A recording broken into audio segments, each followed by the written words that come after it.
Buenas noches. Hoy recibiremos al precandidato del Frente Amplio, Óscar Andrade. Se puede decir que los 4 candidatos de la coalición de izquierda se han mostrado en clave de unidad. Pero Óscar Andrade es el que, a mi criterio, ha marcado más diferencias. ¿Cómo será este último tramo de campaña? Bienvenidos a Plan País.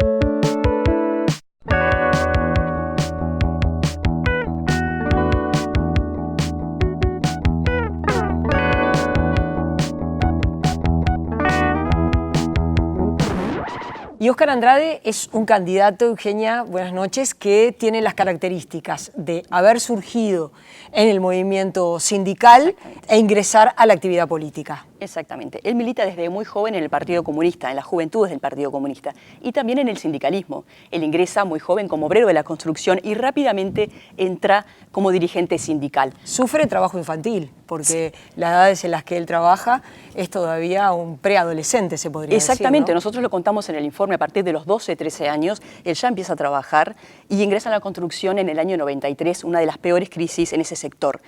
Actualmente es el secretario general, está de licencia para hacer la campaña, pero ha sido elegido ya 4 veces, ha tenido unos logros realmente muy importantes dentro del sindicato, como por ejemplo la bolsa de Portland de 25 kilos, que ha mejorado muchísimo la calidad de vida. Entonces él tiene una enorme base social de la que no se ha separado y se presenta de esa manera. También lo hizo en el Parlamento.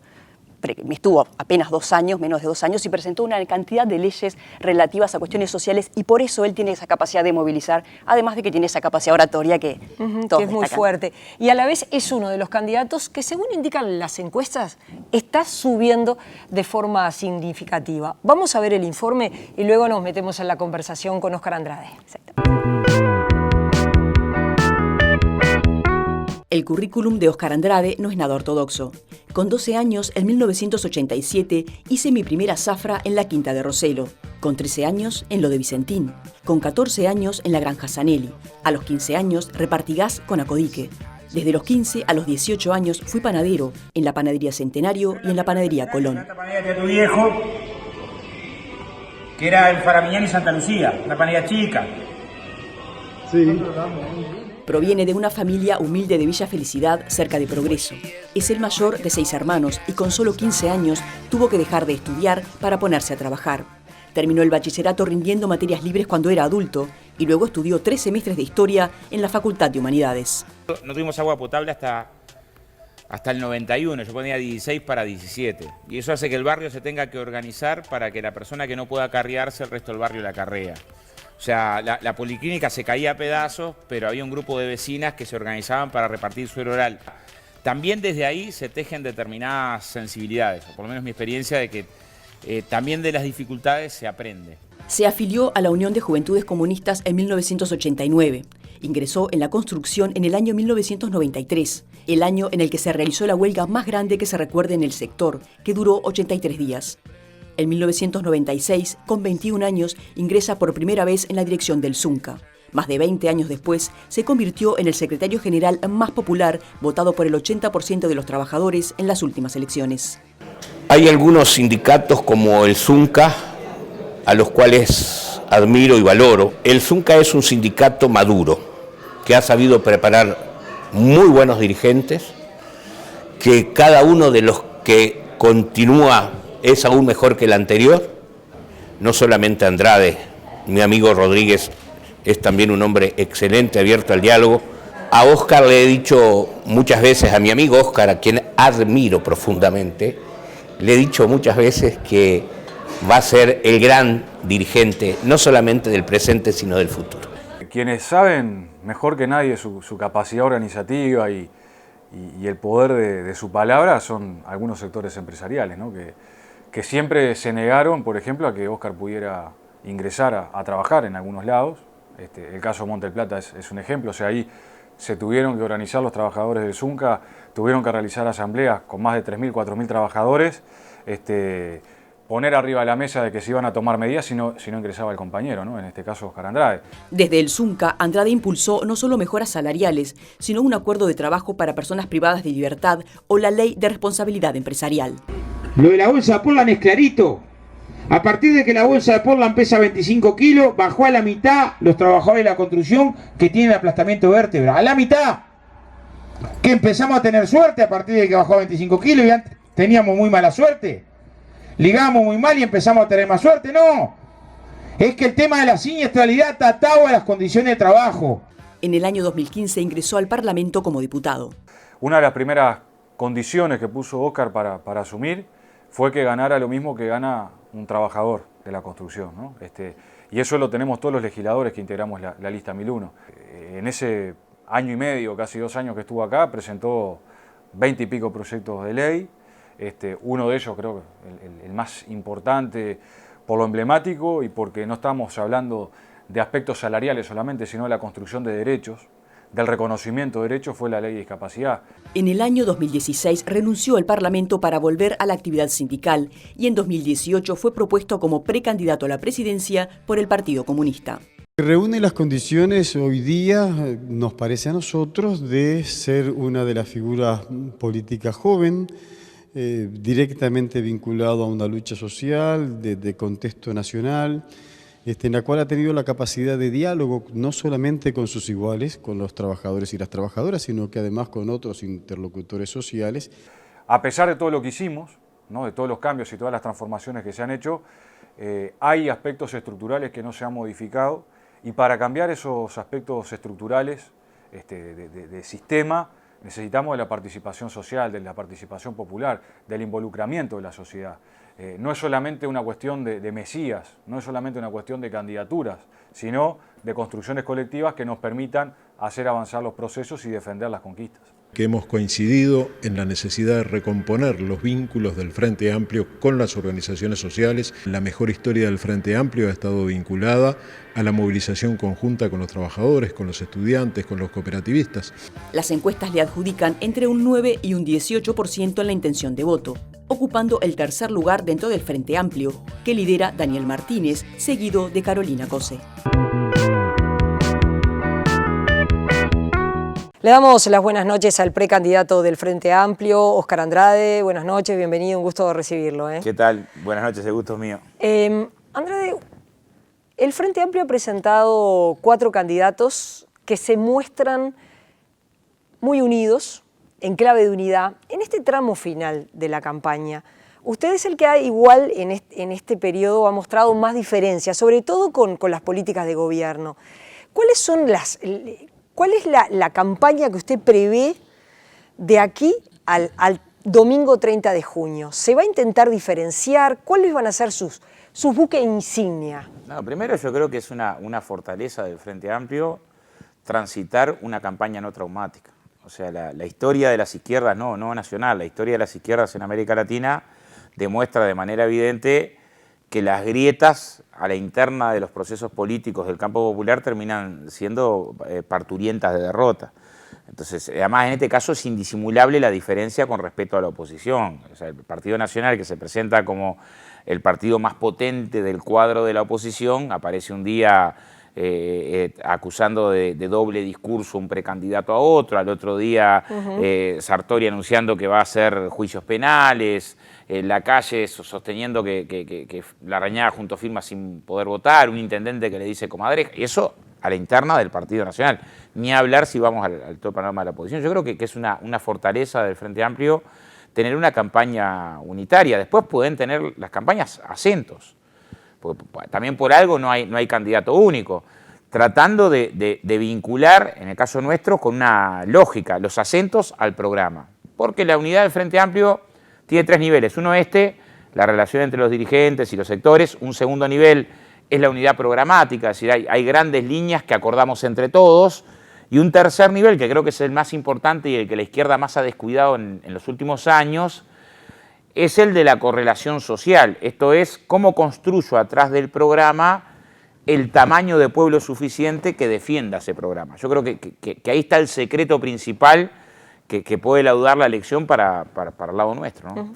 Hay estudios de opinión pública que dicen que hoy el Frente Amplio está perdiendo la elección, que si uno le pregunta a la gente, los partidos de la oposición tienen la mayoría de los votos, en la gran mayoría de los departamentos. Casi todos los estudios de los últimos 2 años. Yo, a ver, trato de tomar con pinzas la realidad de las encuestas porque han tenido enormes dificultades para leer la opinión pública, pero además porque la opinión pública es muy volátil. De vuelta, la interna del Partido Nacional capaz que es la que demuestra más claramente la volatilidad, ¿no? Era muy difícil de predecir lo que está pasando hoy, ¿no? Con Larrañaga tercero, Alonso que se bajó. O sea, el comportamiento producto de un retraso nuestro, sobre todo para las fuerzas políticas de izquierda, la politización de la sociedad es una necesidad para el cambio social. No hay cambio social sustentable si la sociedad no participa en términos de democracia un escalón más arriba, y en eso creo que también los frente amplistas en determinado momento confundimos la mejora de niveles de consumo con la profundidad de la transformación. La profundidad de la transformación no está atada a que estoy mejor que lo que estaba hace 15 años, sino que se da en otros planos, en los niveles de conciencia y demás. Pero bueno, es cierto que esta es una elección difícil. O sea, sin atender las encuestas, es claro que sobre todo el año anterior te encontrabas con muchísimos frente amplistas que por distintas razones, o sea, los enojos con el Frente Amplio eran múltiples, algunos por la circunstancia económica, otras situaciones con problemas del gobierno, otras circunstancias por la inseguridad, alejados de la posibilidad de volver a votar al Frente Amplio. Ahí tenemos por los elementos de corrupción que aparecieron. Sí, pero que fueron magnificados, ¿no? O sea, tuvimos desvíos éticos, que creo que el Frente Amplio resolvió, pero si fuera por los desvíos éticos tendría que estar en mayores problemas la oposición, que no los resolvió. O sea, nosotros tuvimos un mal manejo de las tarjetas corporativas que fue inaceptable y llevó a la suspensión del vicepresidente de la República a ser candidato a nada. La oposición, con sus problemas éticos, Bascú está ahí, Carán está ahí, Adriana Peña está ahí, o sea, no resolvió. O sea, de hecho, la trama de corrupción más importante en América Latina, que es el caso Odebrecht, hasta ahora tiene 2 vinculaciones. Betingo Sanguinetti en Andorra y el abogado del Partido Nacional. O sea, en realidad, ¿no?, el conjunto de fenómenos, también que hubo que atender, no debiera ser el elemento principal para la valoración de 2 procesos proyectos de país, ¿no?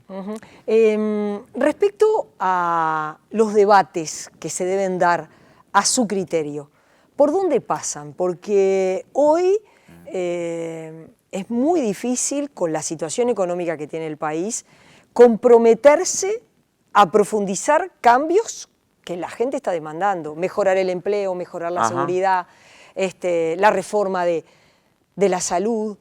Sí, a ver, yo pienso lo siguiente, que hay un debate filosófico muy profundo entre los 2 proyectos de país que es el que tendríamos que tratar de instalar con mucha fuerza.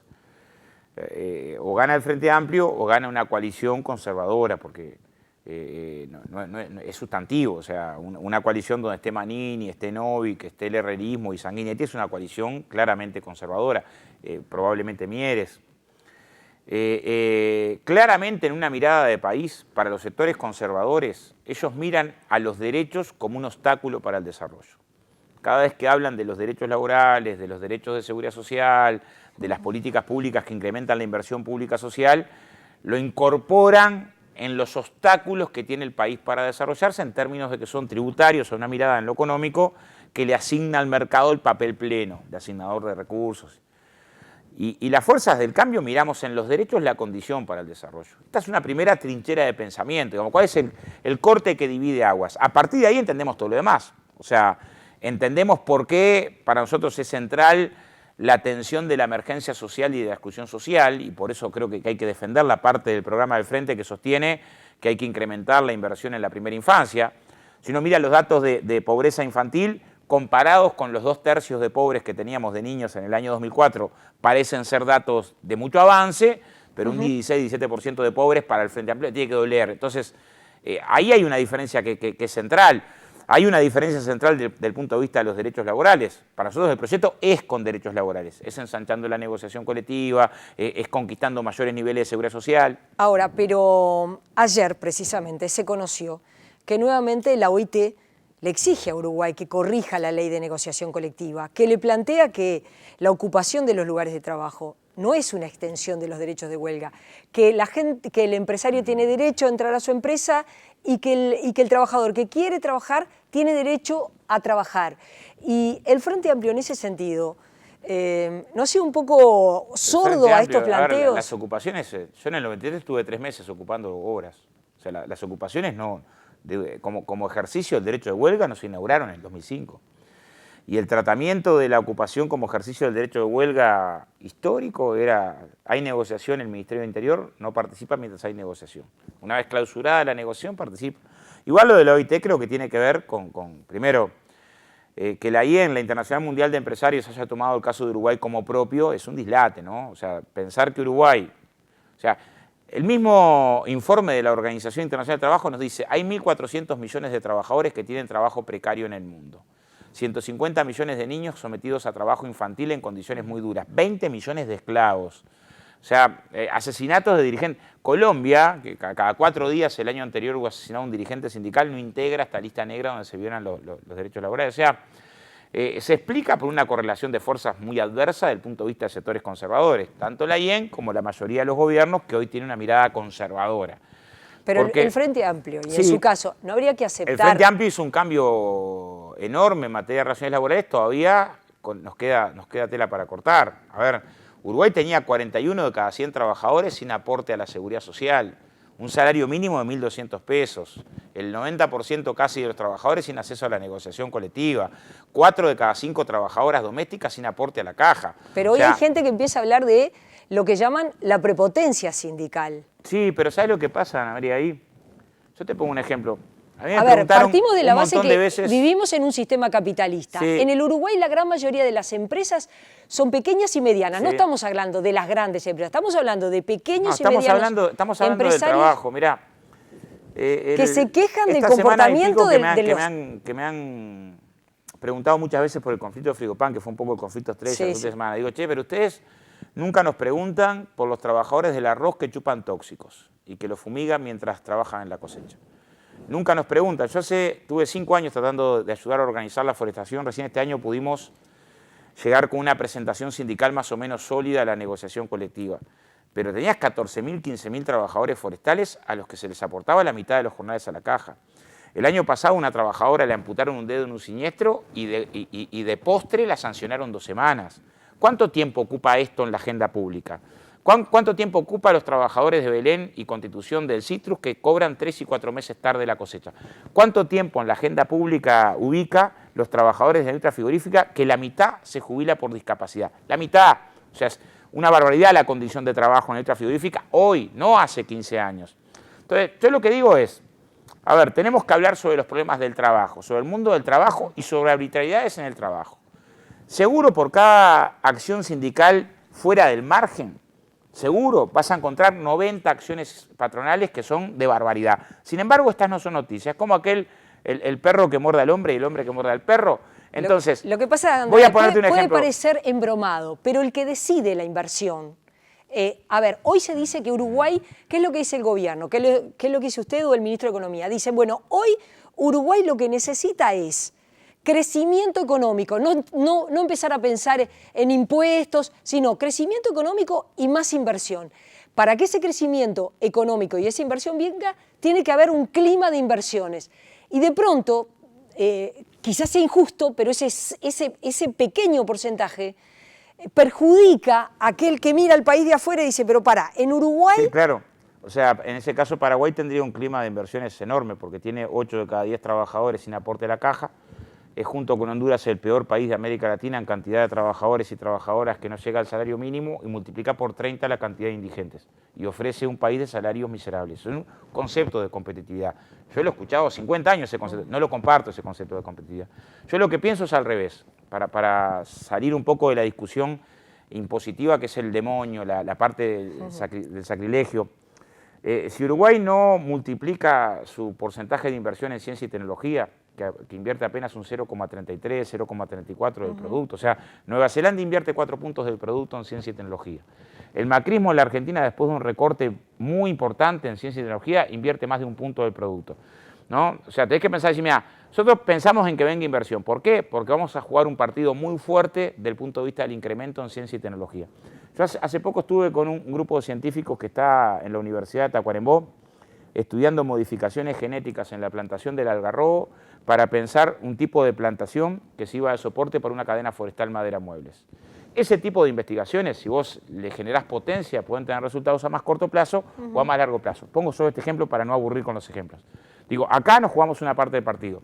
¿Qué otra parte del partido nos jugamos? Bueno, tenés mucho para avanzar en sistema de compras públicas que articule el cambio en la matriz. O sea, la potencia que tienen las empresas públicas, una por ser las de más alto contenido tecnológico y otra porque tienen mucha capacidad de las compras para priorizar tema de cambio en la matriz, tenés un segundo capítulo. Tercero, sistema financiero.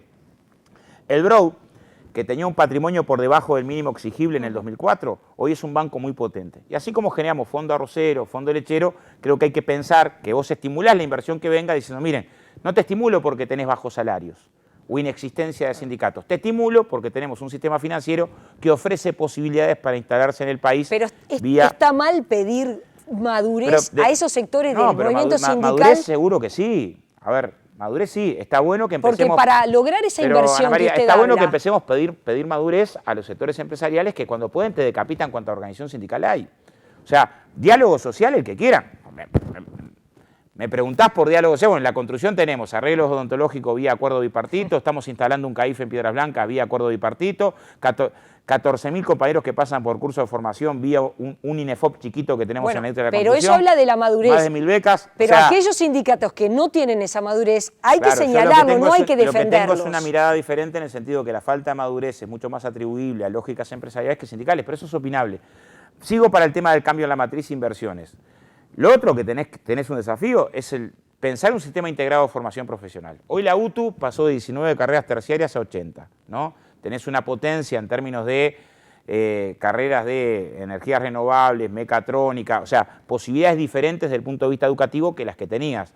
Tenés una universidad que se descentralizó, pasaste de 800 estudiantes por año a 4.000, la UTEC, y tenés un INEFOC con otra potencia. Entonces ahí tenés un cuarto capítulo desde el punto de vista de qué tipo de inversión requerís. Y vos decís, mire, usted si invierte en el Uruguay, va a tener, por un lado, una fuerte inversión en investigación y tecnología, compras de Estado que van a favorecer el cambio, sistema financiero que va a apuntalar y además esfuerzo por especializar mano de obra.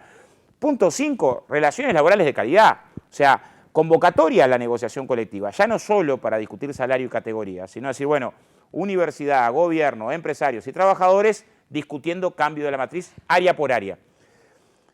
Esta es una perspectiva... A ver, ¿el movimiento sindical se puede comprometer a que no haya ni ocupaciones de los lugares de trabajo, ni control obrero? Que no haya huelgas. Que no haya ocupaciones. Yo creo que la ocupación es... Sí, pero mirá que lo que le molesta al empresario... Yo te pongo un ejemplo.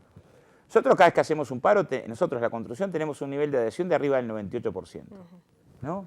O sea, difícilmente vas a encontrar en cualquier medida los trabajadores que querían entrar en la medida. No lo vas a encontrar, ¿no?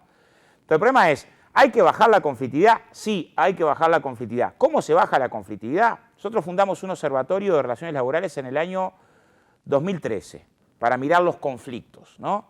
¿Qué nos dio el observatorio después de 3 años de trabajo? Que más del 90% de los conflictos nacían en incumplimientos patronales. Por lo tanto, si querés bajar la conflictividad, lo primero que tenés que generar es bajar los incumplimientos patronales. Y otra forma de bajar la conflictividad es asumir normas internacionales de la OIT que Uruguay todavía no ha suscrito. Entre otras, el convenio 158, que desde el año 82 establece que tiene que estar prohibido el despido si no hay causa justificada. Lo que parece de elemental sentido común. Es decir, bueno, si ustedes quieren que no haya medidas, también parte de las medidas que afectan a las partes son las que toman del sector empresarial. Yo lo que no estoy de acuerdo es en la patología de que parece que hay un grupo de sindicalistas locos que lo que intenta es acciones casi terroristas. Eso me parece que es una fantasía, que el 99% del curso de las relaciones laborales intenta avanzar vía diálogo, que es excepcional cuando se llega al diálogo y muchas veces tiene que ver también con actitudes patronales que en algunos casos son inaceptables, ¿no? Vamos a hacer una pausa y seguimos conversando. Dale.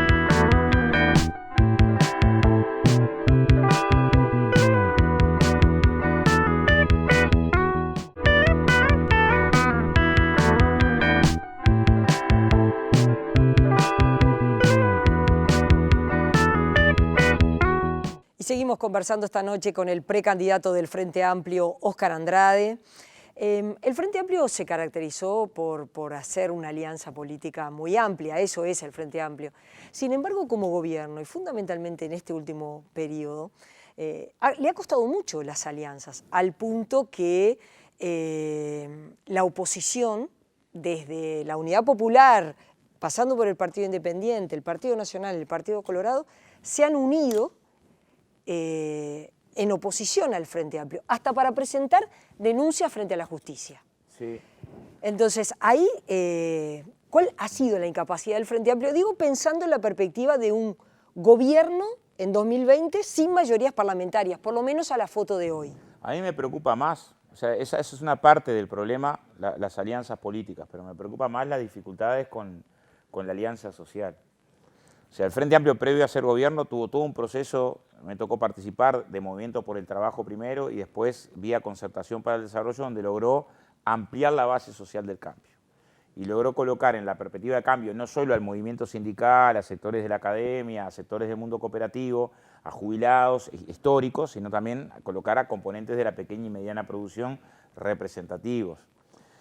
Cualquier perspectiva de desarrollo tiene que ubicar ese componente desde el punto de vista estratégico. Hoy hay temas en los que claramente fracasamos. Por ejemplo, si bien está en el programa que tenés que profundizar una política diferencial para los 25.000 pequeños productores que tienen menos de 500 hectáreas, que sumados tienen menos del 5% de la tierra cultivable y que son los que han estado en riesgo, uno mira los datos entre censo agropecuario, eso está en el programa del Frente, pero no está en la base social del Frente. No hemos logrado ensanchar una base social que te permita pensar después en cómo se traduce eso en términos políticos.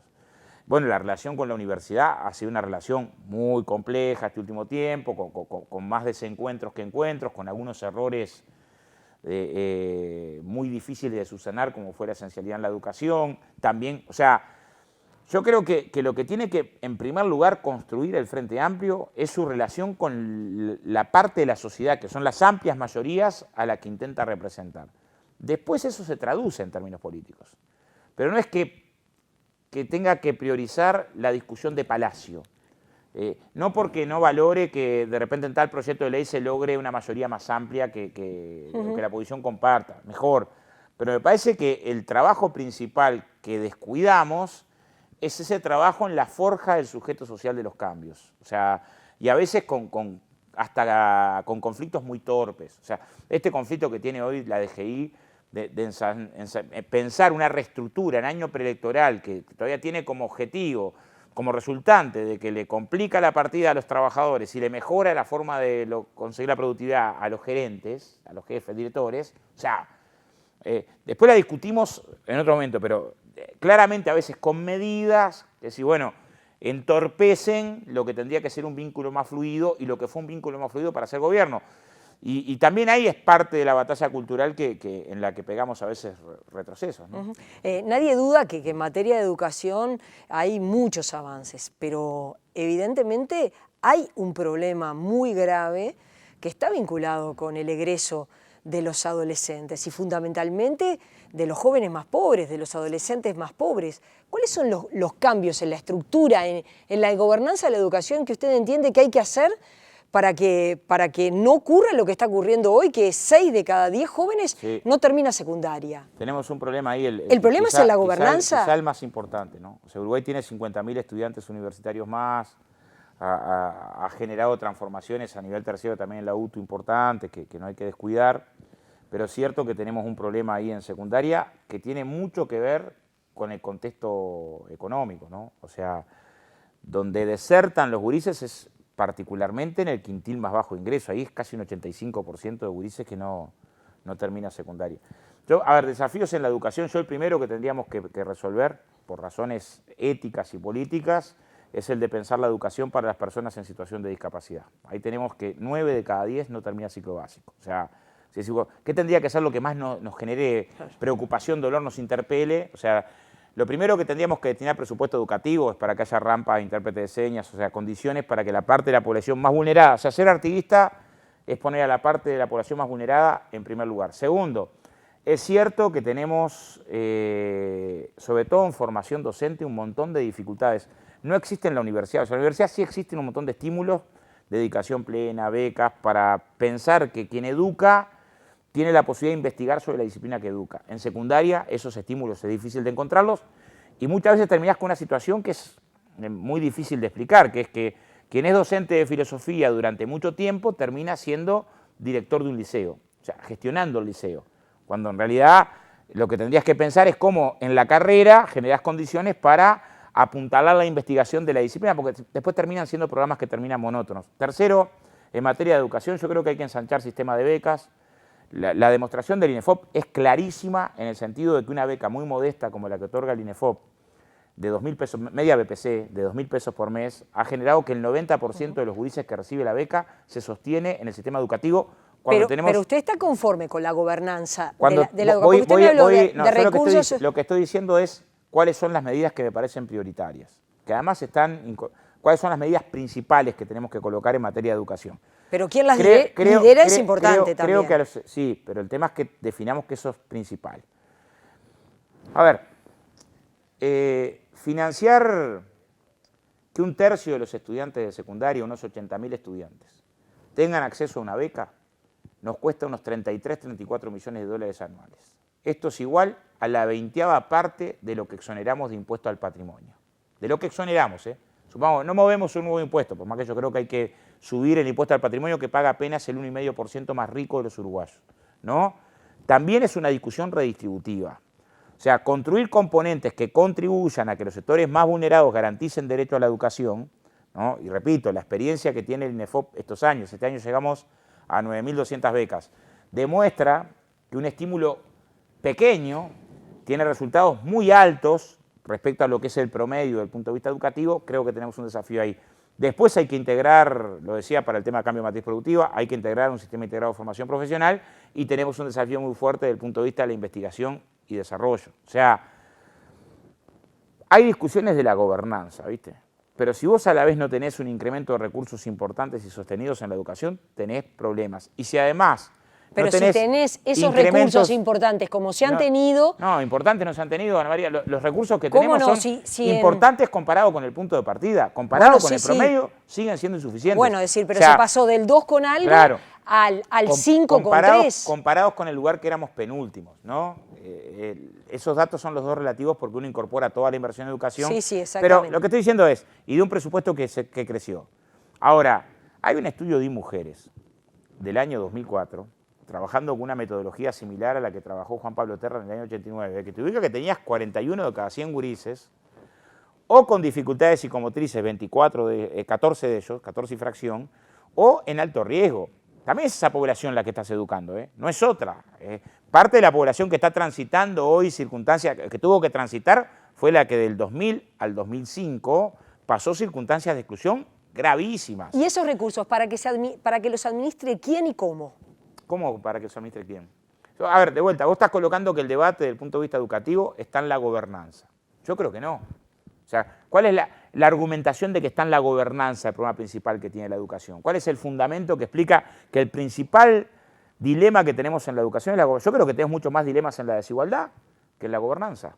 En cómo tratamos la desigualdad, componentes de desigualdad estructural muy fuerte, de segregación territorial muy fuerte, de generaciones enteras con enormes dificultades desde el punto de vista de la formación muy fuertes, que revertir requieren mucho trabajo, bastante más que problemas de gobernanza. Entonces también está en donde pones el foco. Yo creo que el foco no está ahí, ¿no? Bueno, en el caso de la discapacidad está en que históricamente nos acostumbramos a vulnerar los derechos y no pensar la educación para ellos. No lo ponemos en la agenda. Bueno, está en el programa, debiera estar en la agenda. Pero en general no está en la discusión, ni siquiera de las propuestas educativas que he visto como principales. El decir, bueno, ¿qué pasa con estas decenas de miles de uruguayos que 7 de cada 10 no termina la escuela? Repito, en el caso de población de discapacidad, ¿no? Entonces, también está en hacer visible algunas desigualdades. Yo creo que ser militante de izquierda es hacer visibles las desigualdades. Y las peores desigualdades son las que tienen que estar en el centro. Y usted dice, eso es producto de la falta de recursos. No es de la organización del sistema. El problema principal que tenemos en la educación tiene que ver con eso, con que tuvimos una educación que estuvo 30 años recursos insuficientes. Y recién empieza a remar recursos más o menos estables ahora. Pero también es de si no, se diría, mira, lo que falta es gestión y el presupuesto educativo suficiente. Creo que no. Repito, La inversión yo sé que en Nueva Zelanda 3 de los 4 puntos que se invierten en investigación y desarrollo son en el sector privado. Invierte 4 puntos del producto. Sí. Vos vas a competir con un 0,33. ¿No? ¿Alguien puede pensar que vos vas a acercarte a la frontera tecnológica de algo con un 0,33? Que vas a generar que tus científicos tengan acá, gobierne Dios. Ponemos a Dios a gobernar la educación. ¿Es posible? Bueno, hay que asumir que también el desarrollo cuesta. Como el desarrollo cuesta, porque el debate no es anticipar el debate impositivo o tributario a la discusión de la orientación política. Es, precisamos políticas anticíclicas y que por lo tanto duplicar la inversión en vivienda. Lo dice el programa del Frente, no lo digo yo. Precisamos atender la primera infancia porque si no la atendés ahí, después sale todo mucho más caro. O sea, todo lo que no atendés desde el pie te sale después mucho más caro socialmente, aparte en términos éticos. Precisamos un esfuerzo desde el punto de vista de la educación que es importante. Y tenés un déficit que no puede incrementarse y un desempeño de la economía que está casi estancada. Entonces, ¿hay sectores que pueden aportar más? Yo creo que sí, pero no por un tema de antojo. ¿Qué sectores? La recaudación del impuesto a la renta de la actividad empresarial del año 2014 al año 2018, diciembre, creció 92% global, ¿no? La inflación de ese periodo fue 36%, o sea, creció más de 40 puntos en términos reales. ¿Cómo se desagrega lo que dice el programa del Frente Amplio, que es las empresas más grandes con renta superior tienen que tributar más. Una reforma democrática. No estamos hablando de expropiar nada, estamos diciendo una reforma democrática. No es necesario. El catastro rural, que está desactualizado. La comisión que trabajó para la actualización del catastro presentó un material en el 2012. Es contundente en el sentido que hay actividades como la soja, la forestación, estancias turísticas, que paga por mucho menos de la realidad que tiene, ¿no? Está abiertamente desactualizado, ¿no? Es un nuevo impuesto, ¿no? Es cumplir con la ley. Tiene 50 años el índice CONIAT, ¿no? De cuando elaboramos y mide bien para la carne y la lana, no mide bien para el resto de las actividades. Entonces, lo que estoy diciendo es, del punto de vista de un país que tiene dificultades, ¿estas cosas son no necesarias? Bueno, bajar la evasión. Es bastante doloroso que los dos impuestos que tienen más nivel de evasión son los impuestos que pagan los ricos. El IVA bajó de un 40% a un 14%. El IRAE tiene arriba de un 35% de evasión. O sea, justamente la tasa tributaria en los sectores que tienen más recursos son las que tienen mayores niveles de evasión. El impuesto al patrimonio igual, recauda 600 millones el impuesto al patrimonio y exonera más de 600. ¿Qué dice el programa del Frente Amplio? No Oscar Andrade. El programa del Frente Amplio lo que dice es que hay que revisar las exoneraciones, dejar en pie solo aquellas que sean imprescindibles. La última vez que se estudió, nos dio que casi 6 de cada 10 empresas que se instalaban no tenían en la exoneración tributaria el motivo por el cual se instalaban. Pero a veces somos más realistas que el rey. Entonces, yo sé que reformas democráticas cuestan en un contexto de América Latina tan difícil como este. ¿Pasa eso con UPM? ¿Usted cree que se fue más realista que el rey, se le dio más exoneraciones? Yo tengo la misma opinión que tuve hace un año. No tanto por las exoneraciones, era casi un hecho que venía en tema de zona franca, pero que negociamos con mucha debilidad con UPM. O sea, no voy a cambiar ahora. Si cuando se presentó el acuerdo con el gobierno sostuve públicamente de que había aspectos del acuerdo en el que de forma bipartita, el capítulo laboral todo, se fue mucho más allá que en el acuerdo tripartito. A ver, yo tengo claro la importancia de la inversión, ¿no? Ahora, no estamos en el 2005, donde la crisis era tan profunda, desde el punto de vista del desempleo, desde el punto de vista de la desesperanza. Pero estamos en un 2019 donde la inversión en América Latina, no solo en Uruguay, y en Uruguay cayó. Cayó en Chile, cayó en Uruguay, cayó en Argentina, en Brasil. Entonces, estamos en un momento delicado para conseguir inversiones. Claro, estamos en un momento difícil. Yo creo que ese momento difícil no ameritaba que diéramos algunas señales que creo son equivocadas. Por ejemplo. Son equivocadas. A ver, vos si le das el beneficio de zona franca a una empresa, tenés que exigirle que cumpla con el componente de mano de obra nacional. Es evidente, ¿no? Porque es la contrapartida que tenés en la ley de zona franca. No me puedo pedir la chancha y los 4 reales. Y la forma de medir que pidió UPM es una forma que la beneficia, va a generar una situación muy complicada. Las obras de este tipo tienen un 60% de la obra, un poco más que es obra civil. Ahí el 100% es mano de obra nacional, carpinteros, albañiles. Después viene la etapa del montaje, que es la etapa crítica. Uruguay tiene un montón de trabajadores montajistas hoy, cañistas, instrumentistas, soldadores. Las empresas extranjeras que vienen a esa etapa tienen en general la voluntad de traer personal de afuera, porque ya lo conocen, vienen de otras obras. Esa es una tensión que se genera. Traer todo el personal, desde el peón hasta el más calificado. comprometerte a que eso no te va a generar problemas en la obra y que vos tengas un momento de la obra donde empiezas a despedir trabajadores de una categoría en la que ingresan otros, es un compromiso que no lo vas a poder llevar adelante cuando la obra esté en sí, porque después las obras tienen vida propia. Entonces yo creo que en algunas áreas se concedieron temas que después son muy difíciles de revertir, de resolver, que pasen por ahí. No los hubiera negociado. En realidad no me gusta firmar cosas que después no podés cumplir. Entonces, creo que, bueno, la forma en la que está redactada el capítulo educativo, se podía haber redactado temas de colaboración distintos, ¿no? Da la impresión de que le concedes casi que UPM te arme los programas. O sea, me parece que en la redacción faltó también mirada política. Vos podés proteger intentos de colaboración entre las partes sin necesidad de que quede de esa forma. ¿Me explico? Un tema que evidentemente se viene, que otro candidato lo menciona, es la reforma de la seguridad social. Por ejemplo, Mario Vergara dice, bueno, con este sistema así como viene, si sigue así va a explotar. El tema es con qué características tiene que llevarse adelante una reforma de la seguridad social. Lo digo porque también desde la oposición se dice hay que ir hacia una reforma de la seguridad social. ¿Cuánto entusiasmo de la oposición? Me hubiera gustado ese entusiasmo cuando discutimos la caja militar. Increíble, ¿no? O sea, es un entusiasmo ahora, ¿no? O sea, tuvimos 2 años de debate acerca de la caja militar y lo que hubo fue una defensa cerrada, contraria a cualquier cambio, con niveles de déficit de la caja militar escandaloso. O sea, un cuarto gobierno de Frente Amplio no puede pensar en tocar la seguridad social general si antes no reforma la caja militar en serio, ¿no?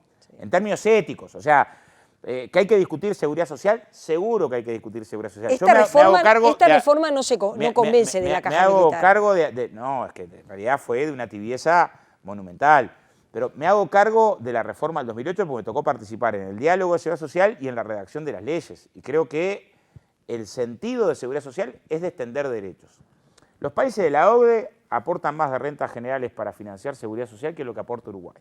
Primero, para sacarle tremendismo de que si no es ya, nos morimos. Hay que hacer reformas, hay que hacer reformas. ¿Qué cosas estaría mirando yo? Bueno, primera preocupación, el aporte patronal rural. No tiene sentido que alguien que tiene 2.000 hectáreas de campo, ¿no? 2.000 hectáreas de campo y tiene 15 empleados, por él y los 15 empleados aporte unos pocos pesos. ¿Por qué? Porque hay una forma de aporte patronal que yo creo solamente hay que mantener a los pequeños productores. O sea, pequeño productor y productor familiar, sí, porque está en la lona. Ahora, el que tiene 3, 4, 5, 7.000 hectáreas, que tenga un aporte de tanta diferencia con respecto a lo que es el aporte de industria y comercio, no tiene sentido. Bueno, tiene sentido de lo que es la corporación del agro, su peso relativo, que ha generado, entre otras cosas, que cuando el MEF quiso actualizar el catastro, tuvo que encajonar el intento del catastro y que ha generado mantener esta forma de aporte patronal que es de un privilegio que es inadmisible. Entonces, lo primero que se nos quiere discutir con el tema de seguridad social es ensanchar los años para jubilarse, cuando en realidad el trabajador uruguayo se jubila casi a los 64. ¿Cuándo se jubila antes el trabajador o la trabajadora uruguayo? Cuando queda sin trabajo se jubila antes. Y en Uruguay, cuando quedas sin trabajo a los 60, no te toma nadie. Entonces, cuando generamos la condición de poder acceder a la jubilación con 58 años de edad y 28 años de trabajo, que tuvieras una prejubilación de 2 años, ¿no? Lo que estabas haciendo era sentido de realidad. Buena parte de esa sociedad, que ahí he visto precandidatos que lo miran como gasto, ¿qué hacía? ¿Deambulaba hasta los 65? ¿Vivía de los hijos y iba a la calle? O sea, lo que no nos damos cuenta desde el punto de vista... Uruguay tuvo una densidad de cotización. Yo recuerdo los informes previos al diálogo de seguridad social del 50%. O sea, en promedio los uruguayos trabajamos 5 años en caja y el resto o desocupado o sin aporte. Esa es la realidad que teníamos en Uruguay. Y hoy, que hemos mejorado, seguimos teniendo un 23-24% de trabajadores en la informalidad. O sea, mirar la seguridad social es toda la seguridad social. Hay que mirar el tema de la informalidad, hay que mirar los aportes patronales. El aporte patronal en Uruguay es de un 50% al aporte obrero. Son 100 y pico de millones cada puntito de esto de aporte patronal. Y en Argentina y Brasil es al revés. Argentina y Brasil, con Macri y Bolsonaro, es más el aporte patronal que el aporte obrero para asistir a la seguridad social. Hay que ver el tema de la SAFAP, en el sentido de decir, hoy tenemos un sistema que se sostiene de la SAFAP sobre la base de que el Estado a pérdida paga las jubilaciones. O sea, las jubilaciones de la SAFAP las paga el Banco de Seguro a pérdida. Bueno, mis amigos, tenemos que revisar cómo llegamos a una situación donde me cobrás comisión durante toda la vida laboral sin riesgo A ver. y la parte de riesgo la tiene el Estado a pérdida, ¿no? En términos de... Y un 85% de lo que invertís, lo invertís en títulos de deuda, cobrándome intereses por plata que era mía hasta el día anterior. O sea, el sistema como sistema, ¿no? Y te deja 100 millones de lucro por año, creo que también hay que revisar. Abierto a discutir seguridad social toda, sin atajos, ¿no? Sin atajos. Ahora, ¿es consciente que esta discusión de modificaciones tributarias, aumentos de impuestos, generan mucho resquemor en la población? Porque enseguida van a decir, claro, ese aumento de impuestos va a ir para mí. Claro, Ese aumento de impuestos dicen que va a ser para los ricos, pero después es para todos. Lo mismo pasa con el aumento de los salarios o con el aumento de la inversión social. Cualquier bandera de izquierda genera resquemor. O sea, vos decís, hay que aumentar los salarios más sumergidos, y entonces se van a ir todos, se va a perder el empleo. De hecho, esos discursos los escuchamos siempre cuando fuimos oposición. Hay que aumentar la inversión social, no, porque entonces el peso del Estado, hay que aumentar la carga tributaria, que gane más el que tiene más. A ver, no hacía falta ser un revolucionario para decir que gane más el que tiene más, que gane más el que tiene más. O sea, hay un informe que hace Alvarito García el año pasado de presentación de la OPP, donde muestra dos cosas con mucha claridad. ¿Cuánto avanzó el Uruguay en el índice Gini con respecto a los nuevos ingresos y cuánto no avanzó el Uruguay con respecto a la riqueza? Son bastante contundentes, ¿no? En un lugar bajamos a 0,3 y pico, seguimos 0,8, no movimos la aguja. La riqueza inmobiliaria, financiera y empresarial sigue estando concentrada en el 1% más rico. ¿Es por la revancha? No, no es por la revancha, es porque tenemos una situación económica difícil. Y si tenés una situación económica difícil, el ajuste para un lado sale, ¿eh? Porque supongamos, no sale para el lado del impuesto al patrimonio, no sale para el lado del impuesto a la herencia, que yo recomiendo el artículo que hace Rodrigo Arín el año pasado explicando, fundamentando a favor de por qué impuesto a las grandes herencias, pero no sale para ese lado. No sale para el lado de las empresas cuando tengan renta extraordinaria que no sea plano. ¿Y alguien piensa que en un momento de dificultades económicas el ajuste no sale para el otro lado entonces? O sea, ¿quién pague el ajuste? Claro, ¿cómo generás condiciones? Porque si no, después lo que terminás, y nos pasó en este periodo de gobierno, ¿no? Decir, bueno, tocás los salarios más... A ver, pensar que tocás los salarios más altos, que son en general los que ya han tenido una carga impositiva muy importante, no me parece lo más justo desde el punto de vista tributario, pero además no lo dice el programa del Frente. Claro. O sea, el programa del Frente no hace silencio sobre los temas tributarios, dice, hay que aumentar los impuestos, yo creo que no se puede en el mismo momento bajar los otros, porque precisás recursos para reactivar inversión pública, ojalá pudiéramos, pero en todas las cuentas, mirá que sobre este tema hemos trabajado con un grupo de economistas haciendo un montón de esquemas posibles. Sería deseable el escenario de decir, mira, bajo impuestos a los sectores populares, a la pequeña y mediana de manera considerable, genero políticas de inversión muy fuertes, sociales y productivas, y además bajo el déficit. Salvo que tengas un escenario donde vuelen los precios de los principales productos que exportamos de golpe. Sí, que mejoremos así. No es lo más probable. Si no es lo más probable, está bueno que lo digamos antes, ¿no? Ya la despedida. La fórmula del Frente Amplio que salga a partir del 30 de junio, ¿tendrá que ser paritaria? Sí, claro, yo creo que tiene que ser paritaria. Después... ¿Tiene que estar entre los precandidatos? No, a ver, yo sí. A ver, en la hipótesis de triunfo me gustaría que fuera una mujer representante del feminismo, de los movimientos sociales. O sea, si fuera paritaria también decir alguien de la institucionalidad y alguien representante de los movimientos sociales, creo que fortalecería la fórmula que dos de la institucionalidad. O al revés, si gana Carolina, ponele. Me gustaría que el que acompaña a Carolina viniera, y si gana Daniel, yo, Mario, que la mujer que acompañe, para mí sería mejor que fuera una compañera que representara esa parte de la sociedad que creo que la izquierda no está logrando. Quiere decir que de estos cuatro precandidatos, mía, sí, a su criterio, de estos cuatro precandidatos, sale uno. No, a ver, lo más probable es que salgan dos. Pero digo, si me dejaras a mí decidir, me gustaría armar una fórmula que contemple el más amplio abanico. Daniel Martínez, Carolina Cose, y si la emergencia, yo lo primero que pienso es que gana Andrade. Carolina Cose, no.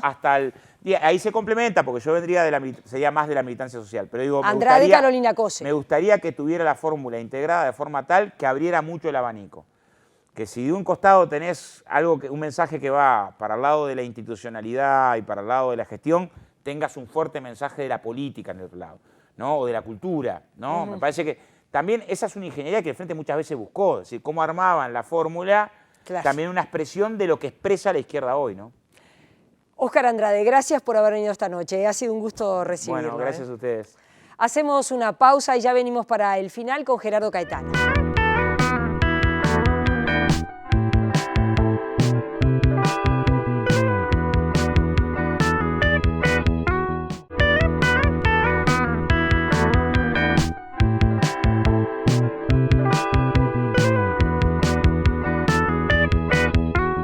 Y le damos las buenas noches a Gerardo Caetano. Gerardo, ¿cómo estás? ¿Qué tal? ¿Cómo estás? Bueno, otro de los precandidatos que acaba de pasar por Plan País. Un candidato, decíamos, con mucha garra, la de Óscar Andrade, ¿verdad? Un candidato con mucha polenta, mucha polenta. Un candidato oculto, que nadie se engañe. Aquí tenemos a un dirigente sindical que lee mucho, me consta. Un candidato que, bueno, tuvo su experiencia parlamentaria.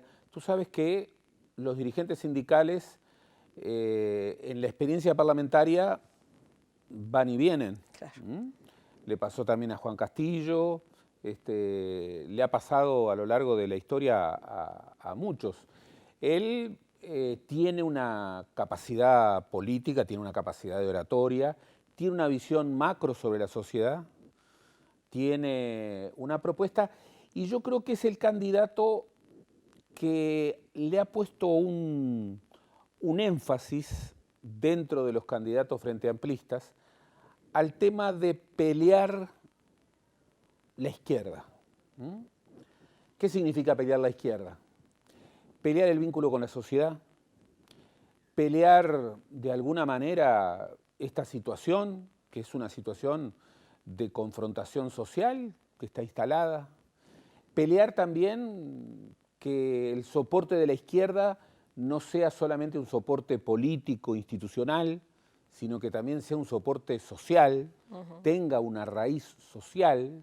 Lo escuchábamos ahora en el final, es decir, a su criterio la fórmula no deben ser dos candidatos de la institucionalidad, sino un candidato que puede surgir sí de la institucionalidad, obviamente entre los 4 precandidatos, pero un candidato que acompañe en la fórmula que salga del movimiento social.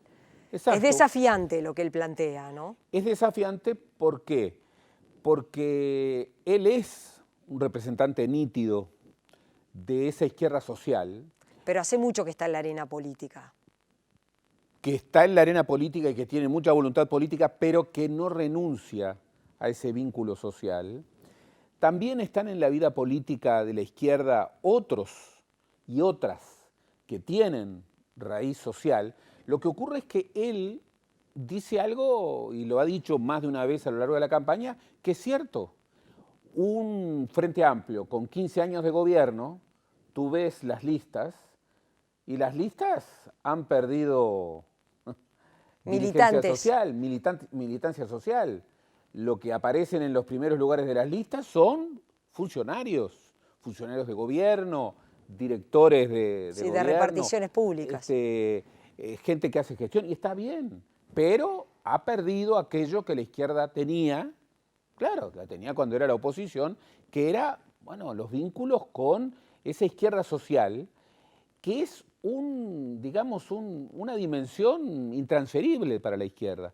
El Frente Amplio sin esa fuerza social no pelea. No se puede reconocer al Frente Amplio sin esa fuerza social. El tema ahí es, bueno, para Andrade la elección no se gana por el centro político, es evidente. Él cree que se gana por izquierda. Lo que ocurre es que yo lo he visto y lo he leído. Él confunde centro político con centro ideológico. Y eso es un error. Eso es un error. Porque el centro político es ese lugar en un sistema político que puede ocupar un hombre de izquierda o un hombre de derecha, pero desde el que le permite hablar con todos y negociar con todos y articular con todos. ¿Sabes quién era un hombre que ocupaba de manera inmejorable el centro político? Rodney Arizmendi. Secretario general del Partido Comunista. Exactamente, Rodney Arizmendi. Rodney Arizmendi ocupaba perfectamente el centro político. Era un hombre que era marxista-leninista, pero podía, bueno, articular que quienes definieran el presupuesto nacional fueran Higuini y Cataldi. Claro. Fue el que, a través de vínculos muy especiales, estableció un vínculo muy particular con el Partido Colorado. Era íntimo amigo de Julio María Sanguinetti. Pero también ocupar el centro político le permitió, en los años de la dictadura, tener un acercamiento con Wilson Ferreira y armar, bueno, fuera del país, pero también con impacto en el país, la convergencia democrática. Ocupar el centro político, otro que lo ocupaba de manera inmejorable era Selmar Michelini, es estar en un lugar en donde tú, más allá de tus ideas, podés negociar, podés articular, podés hablar con todos, podés establecer vínculos. Y la política es eso. La política es hablar, negociar, articular, impulsar, incluso conseguir cosas que muchas veces, si no estás en el centro político, no lo podés hacer. Para estar en el centro político no tenés que ocupar un lugar de centro ideológico. Es más, hay muchos que ocupan el centro ideológico, pero nunca ocuparán el centro político. ¿Por qué? Porque no saben negociar, porque creen que tienen la verdad. Ahora, el Frente Amplio ganó 3 veces el gobierno en el centro político, presentando a Danilo Astori como el factor clave de la economía. Hoy Danilo Astori, ministro de Economía, dice no se pueden aumentar impuestos. La explicación que da Andrade es que hay sectores dentro del Frente Amplio que entienden otra cosa, de que pueden haber cambios en materia tributaria, de que pueden haber aumento de impuestos para determinados sectores. Creo que lo aclaran y lo explican muy bien. Se podrá compartir o no, pero lo habla claramente. Mira, yo escucho a todos los candidatos, de todos los partidos, y cuando hablan con plena honestidad, frente a un déficit fiscal que se ha disparado, tú rascás, y ¿qué es lo que te señalan? Que va a ser muy difícil no aumentar impuestos. No aumentar impuestos. Andrade tiene claro a quiénes y cómo aumentarlo. Lo que pasa es que aumentar impuestos se puede aumentar el IRPF. O el IVA. O el IVA. Para todos. O se puede aumentar el impuesto al patrimonio o el IRAE. Claro. Manejó algunas cifras fuertes, ¿no? Que la evasión de IRAE, ¿no? de lo que pagan los empresarios, sea mayor que lo que pagan en general los trabajadores, es un dato. Lo que pasa es que si tú querés proponer elevar impuestos, tenés que rediscutir servicios y contrapartidas. Y la pregunta es, bueno, los servicios públicos, ¿son de calidad? ¿Son de la calidad suficiente como para reclamarle a un ciudadano más impuestos? El tema de la inversión, pero no solamente de las grandes inversiones, que generalmente tienen exoneraciones muy grandes y muy magníficas. No, el tema de los pequeños y medianos propietarios. Tú estás en condiciones de aumentar cargas tributarias que muchas veces son cargas tributarias que, por ejemplo, de las que, por ejemplo, están exoneradas los supermercadismos. Entonces, cuando se habla de discutir responsablemente área impositiva, y cuando tú tienes algunos problemas del área económica que son muy graves, bueno, tú te tienes que ubicar en el centro político y tienes que conseguir mayorías. Por eso, dicho así, en este contexto económico que se está complicando, bueno, no parece ser una medida muy aceptable. Pero rediscutiendo otras cosas, quién sabe. Gerardo, gracias. Nos volvemos a encontrar el próximo miércoles en Plan País. Gracias a todos y a todas por habernos acompañado. Buenas noches.